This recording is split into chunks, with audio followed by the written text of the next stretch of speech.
Hello दोस्तों नमस्कार, स्वागत है एक और शानदार वीडियो। यूपीएससी के इंटरव्यू चल रहे हैं, हम लगातार कवर कर रहे हैं। सर अब इंटरव्यू दे के आए हैं, जानिए आज सर का पूरा एक्सपीरियंस इंटरव्यू कैसा रहा, साथ ही साथ इनकी स्ट्रेटजी और जर्नी के बारे में बात करेंगे। तो सर स्वागत है हमारे चैनल पर। थैंक थोड़ा यू। अपने बारे में बताइए, आपका नाम और एजुकेशन बैकग्राउंड। मेरा नाम नितिन जांगेड़ है। मैं राजस्थान के झुंझुनू डिस्ट्रिक्ट के एक छोटे से गांव सौंथली का रहने वाला हूं। मेरा एजुकेशन बैकग्राउंड है वो गांव के 12th तक गांव के ही एक छोटे से सरकारी स्कूल से हुआ था। फिर मैंने स्नातकोत्तर की पढ़ाई के लिए जो हमारे राजस्थान में जयपुर का विख्यात विश्वविद्यालय राजस्थान विश्वविद्यालय उसकी छोटी सी कॉलेज है राजस्थान कॉलेज, वहां से मेरा स्नातकोत्तर की पढ़ाई कंप्लीट हुई थी। ये आपका अटेम्प्ट कौन सा था और मीडियम? फर्स्ट अटेम्प्ट था और 22 साल की उम्र, फर्स्ट अटेम्प्ट और मैं हिंदी मीडियम। हिंदी मीडियम से। तो आज का ऑल ओवर एक्सपीरियंस कैसा रहा आपका? अच्छा था, मतलब इंटरव्यू पैनल का पॉजिटिव शाइन था। बाकी 30 से 35 मिनट का इंटरव्यू, 35 से 40 का मिनट का इंटरव्यू चला था, तो मतलब एक ऐसा पता लग जाता है कि इंटरव्यू पैनल के हाव भाव से कि मतलब डेफ से ही क्वेश्चन थे अधिकतर। और बाकी हॉबीज से क्रिकेट से था, मेरा एक क्वेश्चन था। तो चैंपियन ट्रॉफी जो चल रही है उस पे काफी क्वेश्चन थे। मेरा जैसे ऑप्शनल हिस्ट्री था, तो हिस्ट्री से भी क्वेश्चन काफी अच्छे अच्छे पूछे गए थे। और आपको कोई सिचुएशन बेस्ड क्वेश्चन दिया हो या फिर डेप्थ से हाँ, आपके? सिचुएशन बेस्ड क्वेश्चन मेरे को दिया गया था कि मतलब एक तो वही जो हिस्ट्री से सिचुएशन बेस्ड क्वेश्चन था, जैसे अपने जो गुप्त काल है, गुप्त एम्पायर हिस्ट्री में, तो तब जो मतलब अखंड भारत था वो एक सोने की चिड़िया कहलाता था। तो मतलब आप इस प्रशासनिक सेवा में आने के बाद में आप कौन से ऐसे डेवलपमेंट करोगे जिससे वो इंडिया विकसित विकासशील देशों के साथ में ना रहकर विकसित देशों तक पहुंच जाए। एक ये अच्छा क्वेश्चन था मेरे को, जहां तक रिकॉल कर पा रहा हूँ मैं, ये मतलब काफी सिचुएशन बेस्ड क्वेश्चन था।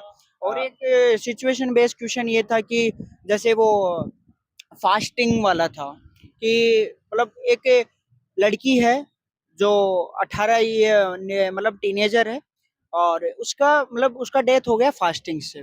तो आप एक जिले के जिलाधिकारी हैं, एसपी है, तो आपकी क्या मतलब प्रतिक्रिया होगी उस पे? तो बस यही सिचुएशन बेस्ड क्वेश्चन थे। ये आपकी यूपीएससी जर्नी कहाँ से स्टार्ट हुई और कहाँ से मोटिवेट होकर इधर स्विच किए थे? देखो, जर्नी का तो ये 12th बाद में ही मैंने सोच लिया था कि मेरे को कोई सी, जैसे राजस्थान है तो राजस्थान एडमिनिस्ट्रेटिव सर्विस है, जैसे यूपीएससी है, तो मतलब मेरे को जाना था एडमिनिस्ट्रेटिव पावर में ही जाना था, शुरू से ही एक सपना था। बाकी मेरे एक अंकल है राजेंद्र सिंह शेखावत, वो कोटा संभाग में आयुक्त हैं, उनसे मैं काफी इंस्पायर हूँ। तो ये फर्स्ट अटेम्प्ट में और इंटरव्यू तक पहुंचना काफ़ी, मतलब एक तरीके से आश्चर्यजनक बात हो जाती हाँ, है। तो क्या स्ट्रेटजी थी, किस तरीके से अपने अपने आप को मेंटेन करके रखा, क्या फाउंडेशन कैसे तैयार किया? देखो फाउंडेशन में तो पेशेंस रखना पड़ता है।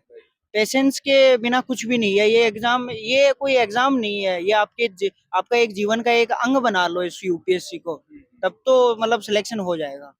क्या शेड्यूल रहता था आपका मतलब पूरा? शेड्यूल तो जैसे 12th में था, तो 12th के बाद में निकलते ही कोरोना आ गया था। तो कोरोना में मैंने मतलब जो कोरोना का पीरियड था वो मेरे लिए काफी सफिशियंट रहा था, क्योंकि ऑनलाइन प्लेटफॉर्म था, तो उससे ज्यादा कहीं जाना नहीं, कहीं बाहर आना नहीं। तो एक वो जो अपना स्टडी का टाइम था, वहां से मैंने मतलब काफी हद तक इम्प्रूव किया था उस टाइम से लेकर। आपने कोई कोचिंग ज्वाइन की है या पूरा सेल्फ स्टडी के थ्रू? पहले मैं जैसे जब मैं कॉलेज टाइम पे था, तो मैं वहीं के जयपुर में स्प्रिंग बोर्ड है, वहां से मैंने कोचिंग ली थी। उसके बाद में मैं जब से दिल्ली आया, तो दिल्ली में नेक्स्ट आईएएस से ली थी, दृष्टि आईएएस से, वो काफी अच्छे अच्छे बैच थे, उनसे मैंने ली थी कोचिंग। और बाकी सेल्फ स्टडी का तो आपको पता ही है, सेल्फ स्टडी तो मेन पॉइंट है इसमें। तो अगर 70% सेल्फ स्टडी है, 30% कोचिंग है, तो यू क्लियर भी यूपीएससी। तो अगर मैं बात करूँ थोड़ा प्रीलिम्स को लेकर, तो प्रीलिम्स की क्या आपकी रणनीति थी जो कि फर्स्ट अटेम्प्ट में क्रैक करना, क्या रणनीति देखो पहले तो अपना जो सिलेबस है, वो जो सिलेबस का जो मटेरियल है उसको शॉर्टलिस्ट करें। ऐसे जैसे 10 जनों के पास में गए 10 बुक बता दी, तो उस पे मत जाइए। अपने आप को इतना काबिल बनाएं कि जो जो बुक आपने पढ़ ली उसी में से क्वेश्चन आने हैं। जैसे ऑथेंटिक बुक है, लक्ष्मीकांत है, आर एस वर्मा है, जैसे शंकर की है, आई एस शंकर है, तो ऐसी किताबें चुनो, उसको शॉर्टलिस्ट करो और अपने खुद के नोट्स बनाओ। अगर नोट्स बनाओगे उसके बाद में जैसे आप पीवाई क्यू दोगे, जैसे ज्यादा से ज्यादा अगर आप टेस्ट सीरीज ज्वाइन करोगे तो प्रीलियम्स आराम से निकल जाएगा। जैसे बोला आपने कि खुद के नोट्स बनाओ, हम्म। तो खुद के नोट्स बनाने की अप्रोच क्या होनी चाहिए? क्या किस तरीके से बनता है? देखो अप्रोच का तो यही है कि जैसे एक मतलब मैं बात कर लेता हूँ, जैसे मेरा हिस्ट्री काफी अच्छा कमांड है, तो जैसे हिस्ट्री की बात कर लेता हूँ, जैसे गुप्त एम्पायर है, तो उसमें पहले तो आप हेडिंग डाल लें गुप्त एम्पायर की, उसके बाद में शासकों के नाम लिख लीजिए, उसके बाद में शासकों ने क्या क्या करवाया है, कब उनका जन्म हुआ, कब उनकी मृत्यु हुई, क्या क्या उन्होंने सांस्कृतिक कार्यक्रम कराए, क्या क्या हुआ।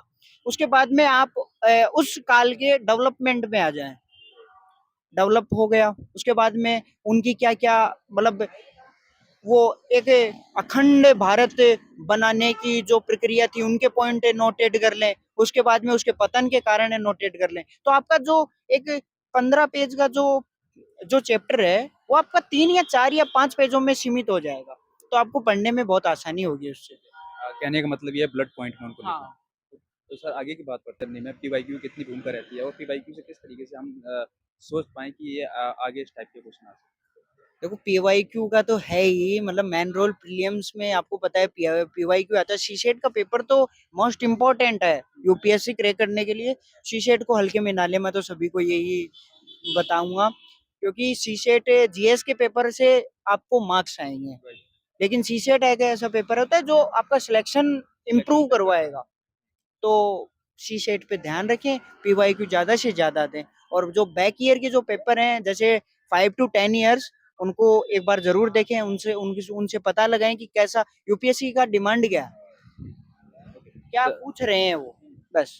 सर अगर मैं थोड़ी मेंस की बात करूँ यहाँ पर, तो मेंस की किस तरीके की आपकी अप्रोच थी? किस तरीके से आपने मेंस को तैयार किया? देखो मेंस का मेरा यही था, मैंने जितना लिखा, मैंने 2000 से 2500 आंसर के आंसर क्वेश्चन लिखे हैं जो 9 पेपरों के होते हैं, तो जितना लिखोगे उतना, वो बोलते हैं ना कि जो हाथ अपन लिखते हैं ना, तो अंगुली टेढ़ी हो जानी चाहिए, इतना लिखो, जितना लिखोगे उतना सफिशियंट है। सर यहाँ पर बात करते हैं थोड़ा मेंस की जो आंसर राइटिंग को लेकर। तो आंसर राइटिंग की क्या अप्रोच होनी चाहिए? कहाँ से उनका रिसोर्स को कलेक्ट करना चाहिए? देखो सोर्सेज पहले तो ऑथेंटिक बुक लो, उसके बाद में अपने नोट्स बनाओ, शॉर्ट नोट्स जितने बनेंगे, तो एक शब्द ले लीजिए, जैसे गुप्त अंपायर है, उसको पहले पढ़ लिया, उसके बाद में उसका रिवीजन करो, उसके बाद में खुद अपने व्यक्तिगत उस पे व्यक्तिगत जो व्याख्या करना चाहते हो आप वो करो, उसके बाद में आपको पता लगेगा, आपके साथ में ऐसे की तैयारी भी हो जाएगी, क्योंकि ऐसे में एक शब्द को पकड़ना होता है, उसके बाद में 5 पे अगर आपको पेज में मिल रहे हैं, तो आप उनको आराम से कर सकते हो। तो दो चीज में जब आप एक वो बोलते हैं ना कि मतलब एक एक सिचुएशन आती है यूपीएससी में कि आप कितना पढ़ रहे हो, ये इम्पैक्ट बिल्कुल ही नहीं करता, कितना दे रहे हो, इनपुट नॉट आउटपुट, आउटपुट पे ज्यादा ध्यान दोगे तो यूपीएससी का मेंस आराम से निकल जाएगा। बाकी फर्स्ट और मैं तो यही मानूंगा कि आप जब आपका यूपीएससी का प्री निकल जाता है ना, तो मेंस अपने आप निकल जाएगा।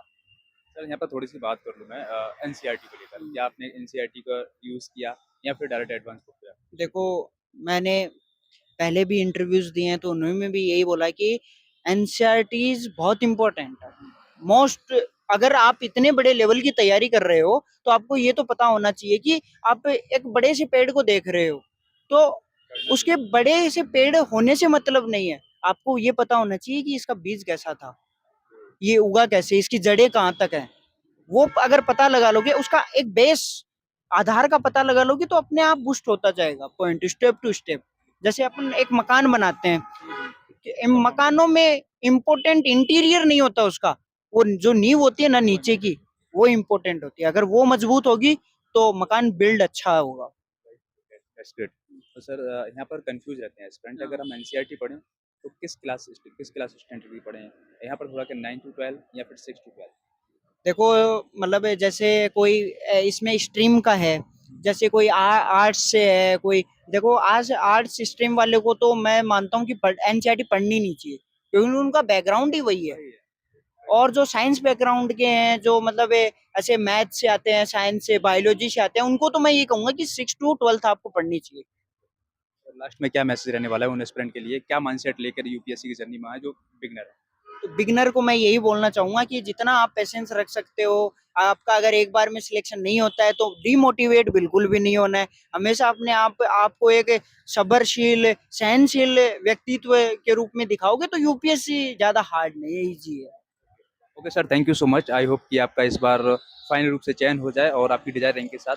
तो आई होप गाइस आपको वीडियो काफ़ी वैल्यूएबल लगी होगी। अगर आपका कोई डाउट होता है तो आप कमेंट कर सकते हैं। नेक्स्ट जो नेक्स्ट कैंडिडेट आएंगे उनसे आपके डाउट को पूछ लिया जाएगा। Thank you so much.